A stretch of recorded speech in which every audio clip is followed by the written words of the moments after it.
নমস্কার বন্ধুরা, আশা করি সবাই ভালো আছো, ভালো থাকো এবং সবাইকে ভালো রাখো। এই যে দেখছো আমার ছেলে গণেশ, একটু অসুস্থ, ওই জন্য নিজের মা ওকে ছেড়ে চলে গেছে। কেননা ও একটু পাগল টাইপের, ওই জন্য কেন অটিজিয়ামে ভুগছে ওর মা, ওই জন্য ওকে ছেড়ে চলে গেছে। বলছে ওকে পাগলা গাড়া দিয়ে দাও, পাগলা গাড়ো দে, বুঝলেন তো, পাগলা গাড়ো দে। তো দুনিয়াতে আমার যতক্ষণ জীবন আছে আর আমার প্রাণে প্রাণ আছে, ততক্ষণ এই আমার ছেলে গণেশকে আমি জীবনে কোনোদিন হাত ছাড়বো না।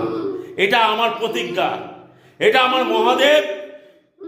মহাদেবের মাথা ছুঁয়ে প্রতিজ্ঞা করলাম যে আমার ছেলের হাত জীবনে কোনোদিন ছাড়বো না।